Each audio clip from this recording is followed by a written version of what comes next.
റെസ്റ്റോറൻറ്റിലൊക്കെ ഇപ്പോൾ ട്രെൻഡിങ് ആയിട്ട് പോകുന്ന നല്ലൊരു ചിക്കൻ മസാല ഷവായിൻ്റെ റെസിപ്പിയാണ് ഇന്ന് കാണിക്കുന്നത്.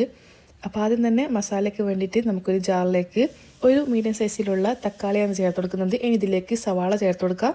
ഇനി നമുക്ക് ഒരു പിടി മല്ലിയില കൂടി ചേർത്ത് കൊടുക്കുക. 6-8 വെളുത്തുള്ളി, സോക്ക് ചെയ്ത് വെച്ച ചുവന്ന മുളക്, പിന്നെ നമുക്ക് ഇതിലേക്ക് ടിക്ക മസാല ചേർത്ത് കൊടുക്കണം. പിന്നെ കുറച്ച് കറിവേപ്പിലയും ഉപ്പും, പിന്നെ കുറച്ച് വിനീഗറും, പിന്നെ ആവശ്യത്തിനുള്ള വെള്ളം കൂടി ഒഴിച്ച് നന്നായിട്ട് തന്നെ ഇതൊന്ന് പേസ്റ്റ് രൂപത്തിൽ അടിച്ചെടുക്കണം. എന്നിട്ട് ഇത് നമ്മൾ കഴുകി വെച്ച ചിക്കനിലേക്ക് ഇട്ട് കൊടുക്കുക. എന്നിട്ട് നന്നായിട്ട് തന്നെ ചിക്കനിലും മസാലയിലും നന്നായിട്ട് പിടിപ്പിക്കുക. ഇനി ഇത് ഒരു പാനിലേക്ക് വെളിച്ചെണ്ണ ഒഴിച്ച് ചിക്കനിൽ ഇതിലേക്ക് ഇട്ട് കൊടുക്കുക. മസാല മാറ്റി വെക്കുക. ഈ 2 ഭാഗം ഫ്രൈ ആയി കഴിഞ്ഞാൽ അത് കോരി മാറ്റി നമ്മൾ മാറ്റി വെച്ച മസാല കൂടി ഇതേ പാനിലേക്ക് ഒഴിച്ച് കൊടുക്കുക. എന്നിട്ട് ഒന്ന് കുറുകി വന്നു കഴിഞ്ഞാൽ നമ്മൾ ചിക്കന് കൂടി ഇതിലേക്ക് ഇട്ട് കൊടുക്കുക. ഇനി നന്നായിട്ട് ചിക്കനിൽ മസാലയിൽ തേച്ച് കൊടുക്കുക. അങ്ങനെ നല്ല മസാല ഷവായിയുടെ റെഡി ആയിട്ടുണ്ട്. അപ്പോൾ പുതിയൊരു വീഡിയോയുമായി കാണാം. ബൈ.